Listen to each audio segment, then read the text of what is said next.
I'm on my way to the ER. I feel like I can barely breathe. My chest has been hurting for a few days. I'm so tired.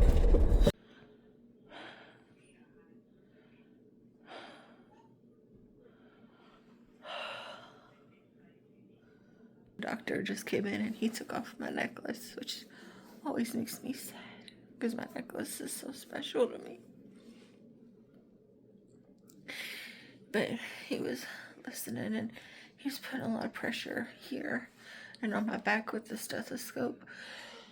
And it felt so good.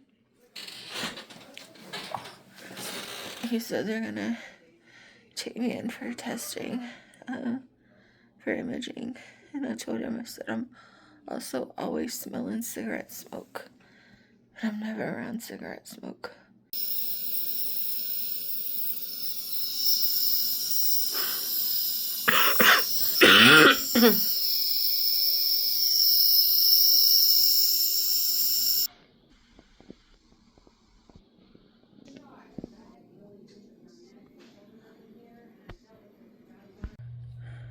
All right, prognosis.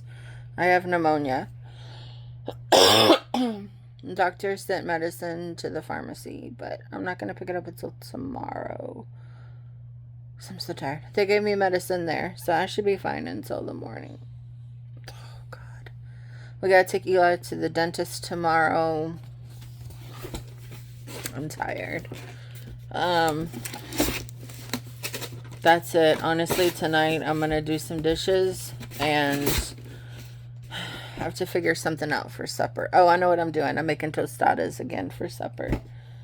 And then I'm just cutting stuff. I've got 2 events in October that I'm doing for the travel agency. So I have to cut another 1,500 strands of ribbon. And I got to cut out another 1,500 things of rhinestones. And I have to cut out 6,000 trolls on paper. So I'm probably going to plug in a show and start that. And then when Eli's up here, I'm pretty sure he's playing at Grandma's. When Eli's up here, I'm going to start dinner and let him play. And then we're going to take showers, do cuddles. I think tonight needs to be a movie night, a popcorn and movie night. I don't know what's happening. I'm just trying to get ready for the day. And my Lumi just started spewing everywhere. And it got all over the floor.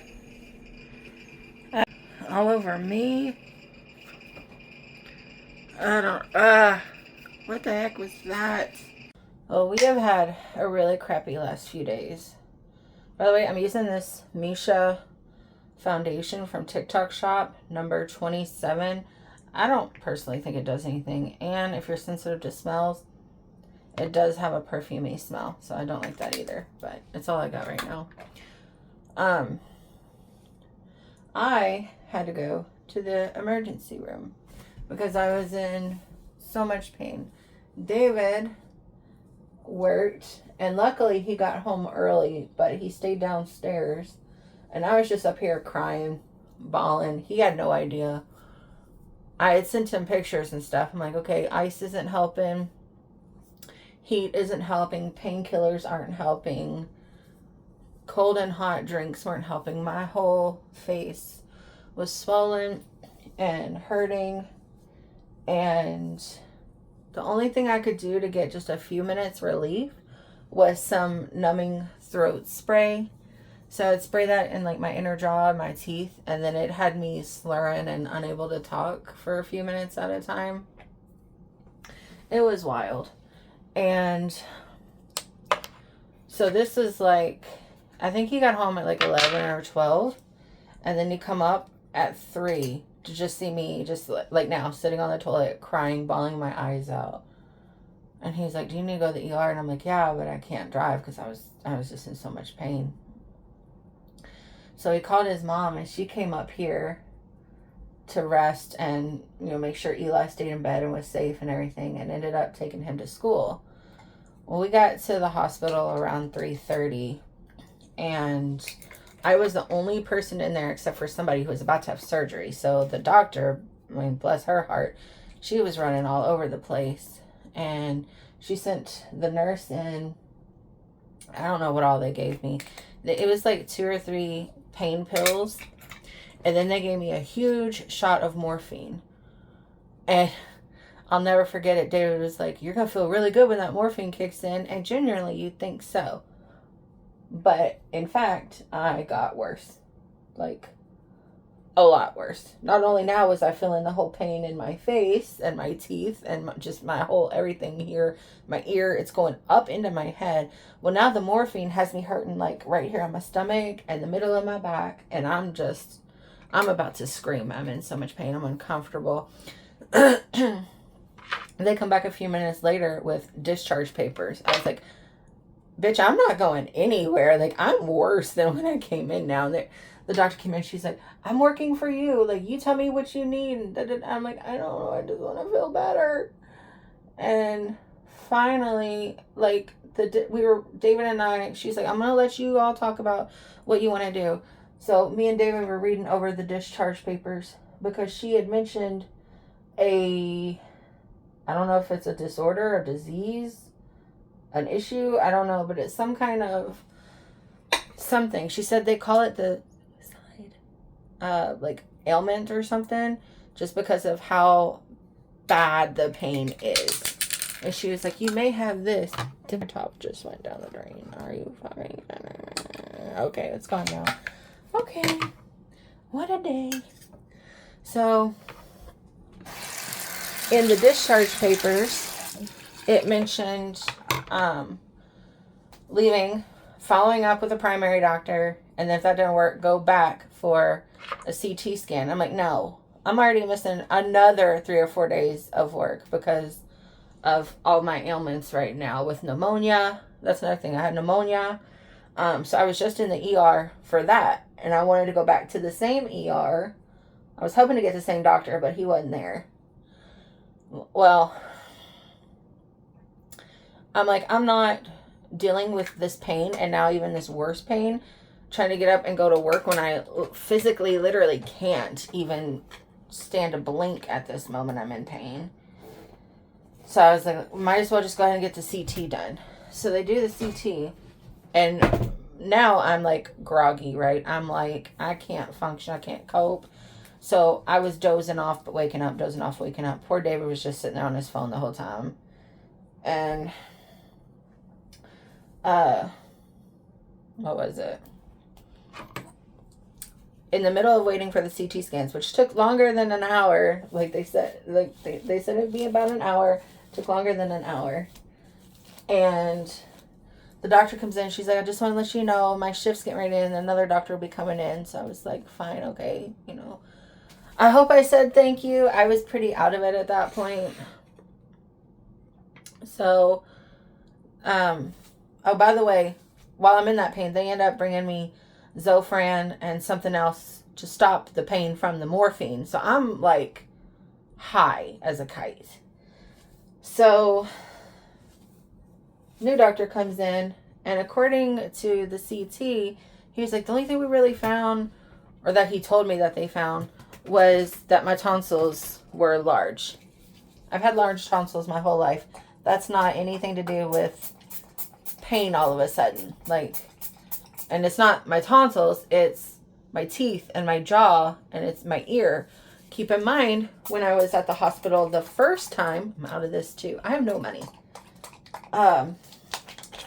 When I went to the hospital the first time, they were like, oh, you have an ear infection as well.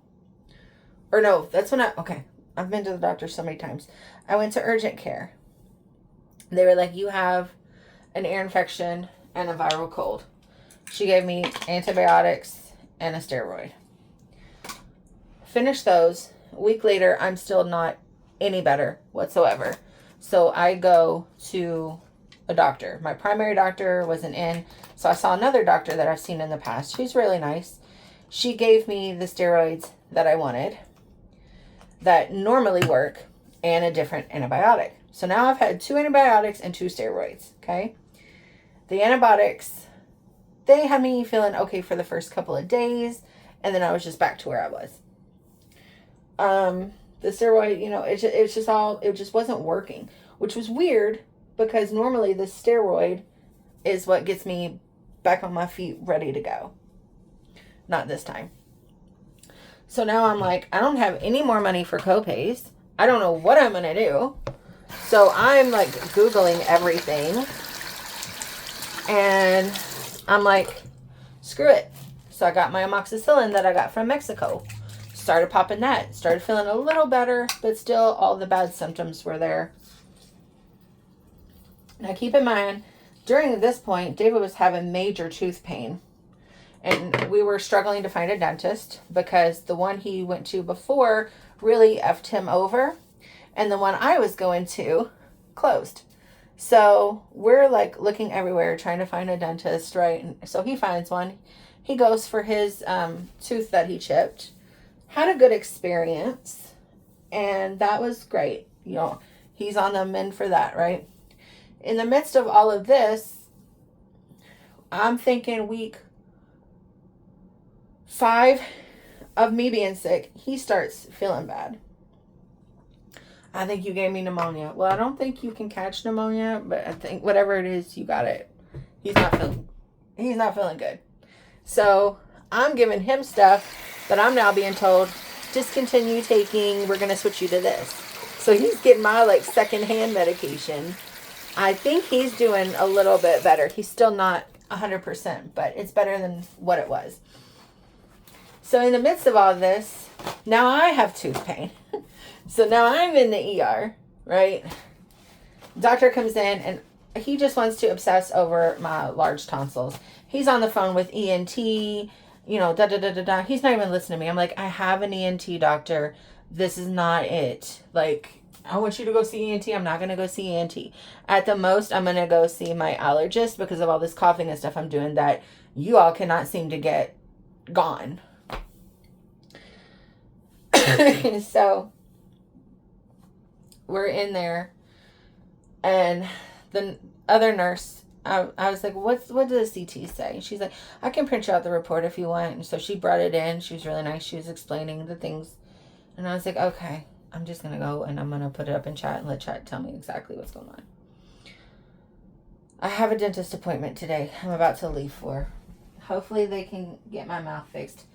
I am thinking that I have cavities. And that could be the thing. Plus, maybe some kind of infection. It feels a little warm, but I'm thinking that my ear from having the medications at first and then it not working and then switching so many times, I think that really messed up whatever's going on in my ear. They did check my ear the other night. She's like, oh, it's a little aggravated, but it's not bad. They always say that to me. Oh, it's always a little aggravated. But when I went to my infectious disease doctor, she's like, that's not little. She was like, you have a lot of, what do you call it? She said I have a lot of scar tissue in my ears and that my ears was full of water and just, I have bad ears. I have bad ears. My parents honestly probably should have put tubes in my ears when I was little, from all the asthma and allergies that I dealt with, but they didn't. So here I am. So now I'm just like, what do I do? I left the hospital. I'm taking everything I got. I'm taking it to the dentist today, and I'm going to tell him about that, like, illness thing and see if that's part of what's going on. It is quite substantially warmer than on this side still.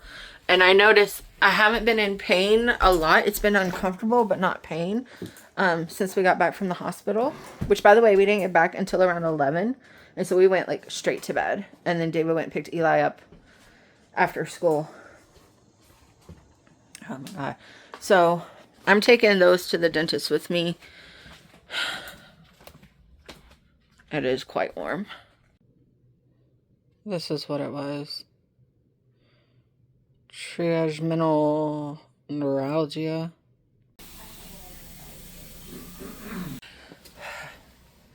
Just woke up from a nap. My mouth's hurting from them messing with it. They want me to have surgery. They did an ultrasound. No, they did an x-ray, sorry. And found out that the reason why I'm in pain is my back. I keep forgetting if he said wisdom or molar. My back, whatever, is decaying. And he said it's getting very close to that nerve, which, yeah, I could tell. And he said that's what's causing a lot of pain. So they're just going to numb me and take it out. So that's going to be fun. Hopefully they numb me good, because I'm not ready to be in pain. I'm also upset. Like, why couldn't you have done it last weekend when I had nothing to do? Because this weekend I have a baby shower to go to. I had something fun I wanted to do that was just for me, just to go out and film and have fun, and I can't do that. The thing with not having money to do anything is that my weekends become like priceless little jewels that I just have to enjoy, because I can't get away. I can't go anywhere. I can't explore. So I'm having to explore locally.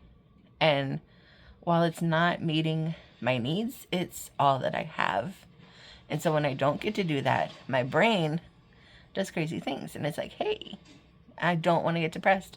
I'm trying so hard not to get depressed. But guess what? Ooh.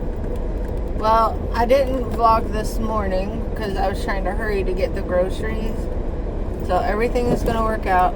I've got money to pay the bills, money for groceries, money for gas. We're set.